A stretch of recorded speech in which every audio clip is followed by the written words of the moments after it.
I don't. I know Fred tried to go, came out in third quarter and tried to go, but didn't feel like he could. Any initial prognosis on Elliott? No. No. I mean, I don't think it was an ACL or anything, but it was just had some swelling and stuff, so he couldn't go. How do you feel that defensive start helped you guys today, especially Fred's pick six? Oh, that was awesome. I mean, I thought the defense was awesome all day. Anytime you score, even better. But, to start out the way they did, the first couple drives especially, scoring, Fred getting the score, the 2 turnovers they created. I didn't get a look at all the stats, but I think they were really good on third down. Defense felt like dominated all day. Fred has been so good for so many years, but do you feel he's playing at a different level now? I do a little bit. It's kind of hard to say that. I mean, he's been so good every year. So, but the way he started out this year, it's been a big time year for him so far. Kyle, you went up top in this game. It seemed like 3 or 4 times. Was that part of the original plan, or was it something that they were doing defensively that kind of led to that? I mean, you always have that stuff in. Just they play. We caught them in quarters a couple times on both those plays, and their safeties were down tight, and that's where the ball's got to go. And Brock made 2 good throws, and both the guys came down with the play. Had a third chance that was incomplete. Corner did a good job staying on top, but I think it was versus all the same coverages. There were some good deep balls last season and the season before, but do you think he's better at that even now? I think it's the same. I thought we had some better looks today on a couple of them, but no, Brock's done a real good job with that. On the first drive, he had 2 third down scrambles for first downs, and then he eluded, I guess, a sack and then threw to Kittle for 15 yards. Is he better at decision making when it comes to when to take off, when to stay in and throw? I guess from his rookie year, obviously. I mean, I think he started doing it more last year. He's done it a lot this year. It's something he did in college a lot. I think Brock has just got the confidence on when to hang in there and try to make the play work and when to break and buy time and try to make a play, getting people open later off schedule or trying to move it with his legs. And he's done a hell of a job of that these last 2 weeks. If he didn't do that in the playoffs last year, I don't think we would have got to the Super Bowl. So I think he did it then too. And love having that asset of our offense. He's done a hell of a job with that. The Guerrero fumble, is that just a rookie play? How do you chalk that one up?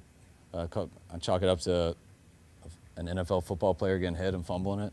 I don't put it on being a rookie. You can fumble it whoever you are. It was a big fumble, especially opening up in the third quarter. I think that's what gave them a chance. They answered right away.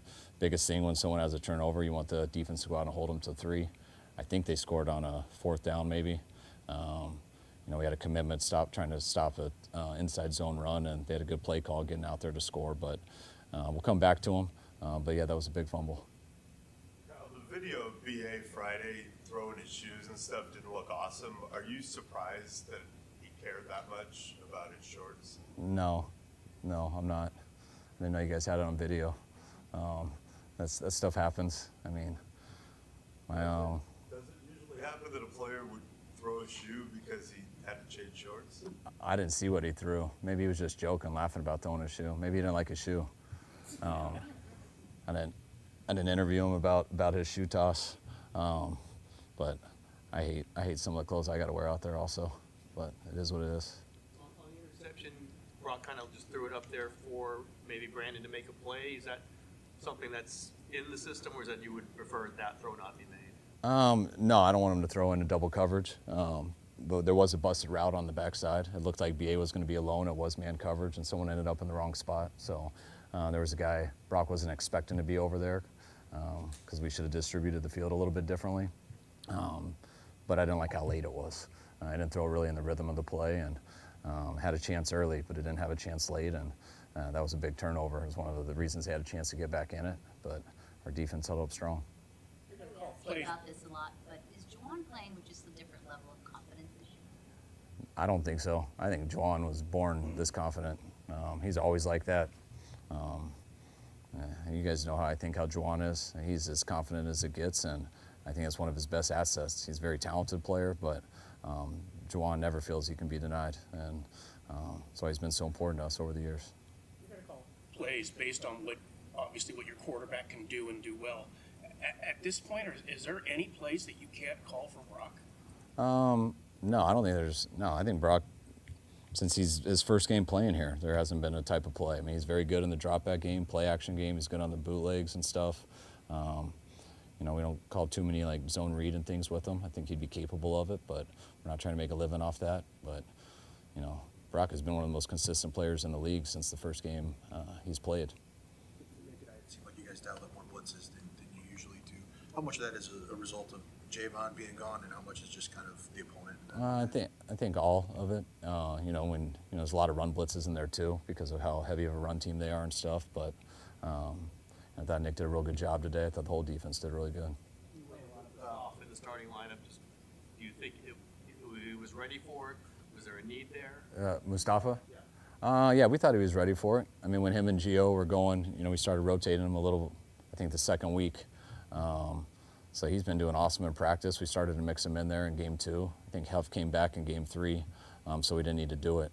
But when we found out Huff couldn't play today, we knew he was next man up. How close was Bunga to playing today, and is this something you think is going to linger? I don't think so. I mean, it's, you know, we thought he would play today, but we knew it would be a game time decision. He got here early, he worked out, and he didn't feel like he could go, and I'm really glad that he didn't. What do you make of Mason? I mean, it's rare for a running back to go for 5 yards a carry, and this guy's doing it in almost every single game he plays. I mean, JP runs so hard. When you commit to the run and he gets a number of carries, it's just eventually he's going to get them. You know, I mean, he just apologized to me before I walked in here because there was a couple he missed, which is the type of guy he is. There were some that he left out there, but there's also when I feel there's nothing there. And he also always gets a lot more than I'm expecting. So he's been a stud this year. He's been a stud every time we've given him the ball, and he's really taken advantage of his opportunity. Looked like Evan Anderson got a fair amount of snaps today. What were you seeing from him that allowed him to get bumped up today, and how do you think he did? I mean, that was just because of injuries. It was next man up. You know, we had 2 guys on practice squad, and they battled it out all week to see who would get the run, and he won. And he's going to be part of that 4-person rotation, and then losing Jordan Elliott in the game made it much more important because you only have 3 left, and that's why you got to play probably more than we expected him to. And it seemed like he did a good job out there. I'll definitely watch the tape, but it's always good to get some young guys some experience, and especially doing it after a win. How do you think the defensive line played in general? I mean, 6 sacks, they did so well against the run. I mean, from what I saw out there, it seemed like they dominated the run and the pass game. So I was really excited with them, especially losing Hargrave last week. We really needed to step it up, and then losing Jordan in this game too just made them down a man, and I thought they played well throughout the game, first quarter to fourth. You want to be 50-50 run, pass, you always say that, understanding. I've actually in the past, does Purdy's success make you think, yeah, we can go through a little more? I think you were 60-40 pass most of this game until the end when you're running it. Is it a case where your quarterback allows you to think, oh, you know what, let's just start throwing the ball more? Yes, but I mean, I think that's how we've been since really he's been in or gotten in. It took a couple weeks to realize that, and but usually that is how it works out. You know, especially a team like that, the way that they play up front. You know, they had 6 guys on the line of scrimmage a ton, which you can run the ball versus that. But if you just think you're going to do it on every first down and second down, you're going to be a lot on third and longs and have some 3 and outs. So you got to mix it up and you know, get them on their heels, make them play some other stuff. That's why we had to throw some of those posts today. Just the guys they had on the line of scrimmage, how tight their safeties were, and usually when you do that, you get guys backed up, and when your defense plays like they were, then you can usually close it out by running the ball and trying to make sure to keep it a 2-3 score game. And I think all those carries was a good example of how that's not always just an offensive stat, that's a huge team stat. Bosa had a lot of almost sacks there in the second half, and he finally got one. Were you happy for him? Did you see the effort he was making to? No, I wasn't happy for him. Yeah, I was happy for him. I'm happy for everybody who gets a sack. But yeah, he's a big man. We compare him to like Ben Roethlisberger. Like if you don't get your body on him, he doesn't go down. You can't just grab that guy and pull him down. You got to hit him dead square, and he was close coming around the edge a number of times, which you can get the strip and stuff, but I haven't seen really anybody just pull him down with one arm. You got to hit him square, and that's why he's one of the more competitive guys I've seen play that position, and it usually takes 2 to take him down. All right, guys, thanks.